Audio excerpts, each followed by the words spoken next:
sisa-sisa dari rumah-rumah bisa kita ambil mungkin di sampahnya atau di pasar juga boleh. Pasar sayur juga banyak sih ini biasanya. Nah ini perlu kita hancurkan atau memang kita utuh seperti ini aja Pak? Sebenarnya kita perlu menghancurkannya agar lebih cepat. Tapi karena di sini kita menggunakan tili komposter, jadinya kita nggak perlu dihancur-hancurin lagi sekecil-kecil mungkin. Nggak perlu dicerca-cerca lagi. Oke, tapi kalau misalkan kita hancurkan lebih kecil, terus kita bantu dengan cairan yang tadi, apakah memang jauh lebih cepat? Ya betul, pastinya akan jauh sangat cepat dibandingkan tidak dicerca terlebih dahulu. Oke. Nah ini biasanya kalau pupuk sisa sayuran ini bisa kita satukan dengan bahan-bahan lainnya kan ya, seperti daun kering atau yang lainnya.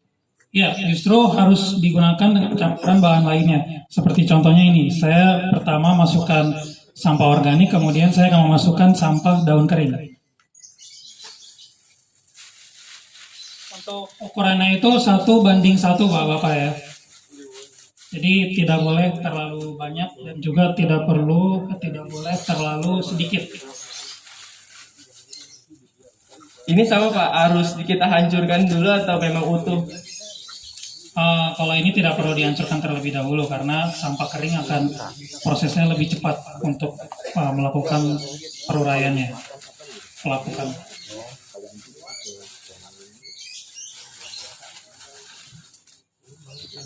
Untuk pembuatan kompos itu langkahnya harus diselang-seling, tidak boleh menggunakan sampah organik satu bahan saja. Karena jika menggunakan satu bahan saja itu prosesnya akan memakan waktu jauh lebih lama. Bisa kurang lebih hampir 6 bulan. Meskipun itu sudah dicampur dengan cairan Mas? Betul, meskipun sudah dicampur dengan cairan, tentu hasilnya tidak akan maksimal jika bahannya hanya satu saja.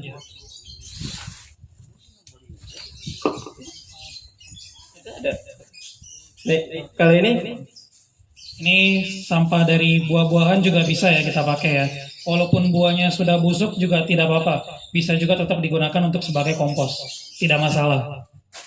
itu perlu dihancurkan atau utuh seperti itu? Utuh seperti ini pun bisa juga karena kita menggunakan tili komposter. Kalau kita tidak menggunakan tili komposter, maka harus dicerca-cerca terlebih dahulu. Buahnya apa aja ya Mas ya? Buahnya untuk buahnya tersendiri bebas ya, kita bisa menggunakan apa saja karena buah kan dari tumbuhan juga, jadi nggak mesti ada tumbuhan yang spesial atau tersendiri gitu. Nah kalau misalkan seperti kulit durian itu kan keras ya, itu bisa nggak kalau dijadikan pupuk kompos? Bisa juga, tidak masalah mau seberapa keras dari bahan buahnya tersebut karena pada dasarnya itu bahan organik, jadi tidak masalah. Tetap akan bisa terurai semuanya. Oke, berarti kesimpulannya apapun itu yang bisa terurai dan itu bisa dijadikan pupuk kompos ya? Iya, betul.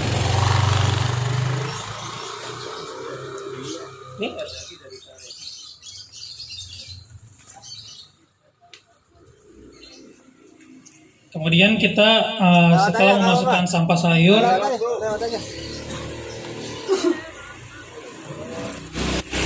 setelah kita memasukkan sampah sayur atau sampah organik, kemudian daun-daun kering, lalu kita harus memasukkan juga beberapa sedikit sampah karbon, seperti kardus. Tujuannya untuk apa Mas kalau misalkan sampah karbon itu? Sampah karbon itu juga membantu untuk mempercepat pelapukan juga, karena kan sampah karbon itu berdasarkan dari organik juga, sama juga dia. Oke, biasanya itu untuk mencapai menjadi pupuk kompos bisa ya ada berapa jenis macam yang bisa kita pakai biasanya? Pada dasarnya hanya 3 seperti ini. Cuman mungkin banyak orang bisa memodifikasinya dengan cara tersendiri ya.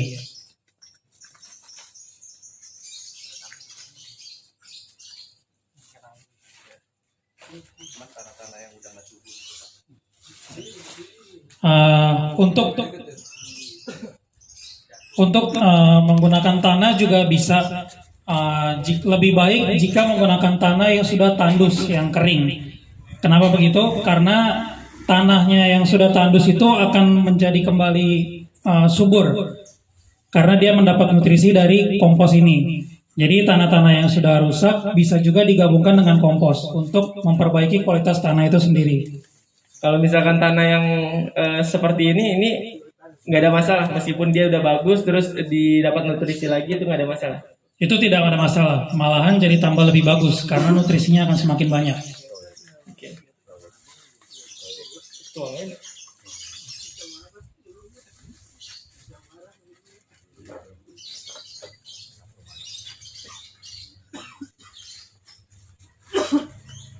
Biasanya untuk medianya ini selain menggunakan tempat ini biasanya bisa pakai apa lagi? Selain menggunakan media paper bag, bisa juga menggunakan trash bag atau ember juga tidak masalah. Untuk tempatnya media komposnya tersendiri bisa menggunakan apa saja. Yang penting asalkan dia tertutup dan bahannya tahan kuat, tidak robek-robek. Jadi sehingga dia fokus untuk proses pelapukannya. Oke, dia perlu ada rongga untuk di bawahnya nggak, seperti kalau tanaman kan ada yang bolong-bolongnya. Kalau dia perlu nggak? Ya, rongga itu sangat penting juga untuk proses pelapukan ya. Jadi kita tidak bisa menggunakan ember yang bawahnya belum dibolong-bolongi, itu tidak bisa ya. Apa saja, mau paper bag maupun ember, tapi dengan catatan itu di bawahnya ada rongga untuk supaya ada cairan yang jatuh atau turun ya. Ya betul, jadi cairannya itu tidak mengendap pada saat pembuatan kompos ini. Kalau cairannya dia mengendap, maka akan mengeluarkan bau yang tak sedap. Karena ini kita menggunakan sampah organik dan berair, jadi itulah penyebab airnya itu yang menyebabkan bau yang sangat tidak enak, sangat menyengat. Oleh karena itu kita butuh lubang-lubang atau rongga-rongga untuk mengeluarkan cairan tersebut agar tidak terlalu bau busuk. Oke, paling yang tepat ini kalau misalkan mau membuat kompos ditaruhnya di mana nih Mas? Kalau misalnya paling tepat ya, paling enak. Tempat sejuk tapi masih terkena matahari, sinar matahari. Seperti di dalam teras juga tidak masalah. Oke. Mungkin dari bapak-bapak ada yang ingin ditanyakan mengenai dengan sejauh ini untuk pupuk komposnya, dari medianya, dari tanah-tanahnya mungkin. Bang, kalau nggak pakai itu nggak apa-apa. Bisa nggak? Jika tidak menggunakan tidak komposter tidak apa-apa Pak, tidak masalah. Karena tidak komposter ini pada dasarnya dia hanya untuk mempercepat proses pembuatan kompos. Jadi jika tidak menggunakan tidak komposter tidak masalah, tapi jadi lebih lama untuk pembuatan komposnya. Kalau menggunakan tidak komposter sebaliknya, waktu yang dihasilkan akan lebih efektif dan efisien. Biasanya bisa memangkas berapa waktu Pak? Misalkan kalau misalnya tanpa ini berapa bulan, kalau pakai ini bisa berapa bulan? Tanpa tidak komposter bisa memakan 2 hingga 3 bulan lebih. Jika menggunakan tidak komposter 1 hingga 2 bulan kurang lebih. Oke, bisa didapetin di mana ini Pak cairan ini? Cairan tidak komposter ini cairan tidak komposter biasanya didapat dari media e-commerce online di Tokopedia, Shopee dan link-link lainnya bisa tersedia Pak. Untuk harganya, Bang? Untuk harganya tersendiri dia tergantung variannya, tergantung dari berapa mili. Yang saya beli di sini untuk ukuran 250 mili harganya kurang lebih 36.000. Seperti itu. Jika untuk di atas 250 mili kemungkinan di atas 36.000, bisa 50 hingga 70.000. Selain pakai itu bisa nggak? Selain pakai itu nggak bisa nggak? Karena kondisi kantong kita nggak ada, misalkan gitu, pakai cara yang lain bisa nggak? Bisa Pak, tapi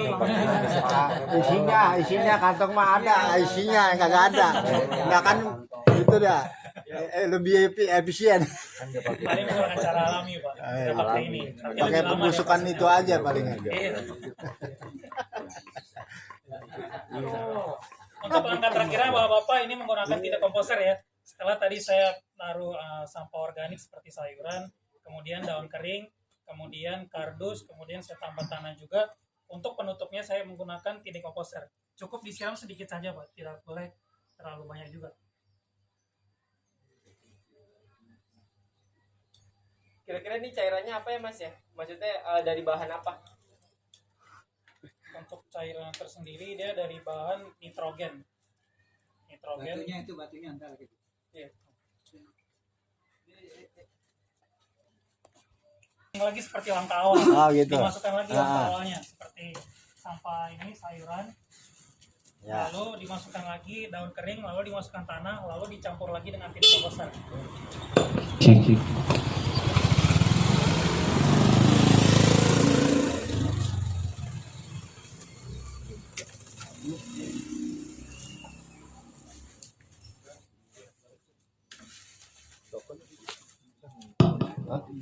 Ya mungkin kalau misalkan dari dekomposer ini ada pembuatan dari cairan ini Bapak. Jadi ini banyak sekali caranya. Di sini ada siapkan wadah berisi 5 liter air, masukkan dekomposer 250 ml, masukkan sampah daun 250, memasukkan asam humat 250 gram, masukkan asam amino 25 gram, masukkan casing 250 gram, aerasi selama minimal 24 jam, boleh menyesuaikan bahan organik yang disediakan di lingkungan sekitar. Jadi ini dilakukan secara berulang step by stepnya ya Mas ya? Betul, step by step. Setelah menggunakan 3 langkah ini sudah cukup bisa kompos didiamkan selama kurang lebih 1 hingga 2 bulan. Jika mau lebih dari 3 kali pun itu tidak masalah. Nah ini sampai penuh atau bagaimana Mas? Tidak perlu sampai penuh sekali, yang penting dia sudah sampai 3 kali saja sudah cukup. 3 kali selang-seling.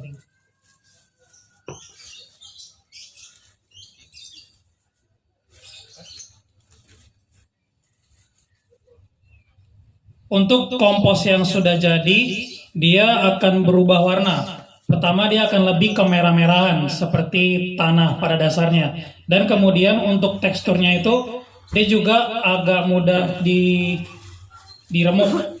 Dan dia gampang lapuk seperti tanah pada dasarnya. Tanah yang sehat, bukan tanah yang tandus. Oke, dari misalkan ini kita udah semuanya kita masukin dan ini diemin aja atau perlu kita siram atau perlu kita maintain lagi nggak Mas? Ini sudah tidak perlu disiram lagi, sudah tidak perlu disentuh lagi. Biarkan prosesnya terjadi secara alami. Cukup taruh di tempat teduh saja, tidak terkena matahari secara langsung. Oke, berarti kesimpulannya adalah dari proses ini bisa digunakan kurang lebih 1-2 bulan jika menggunakan cairan tersebut ya Mas ya? Ya, betul. Kalau misalkan tidak menggunakan cairan tersebut mungkin bisa memakan waktu 3-4 bulan. Ya, kurang lebih seperti itu.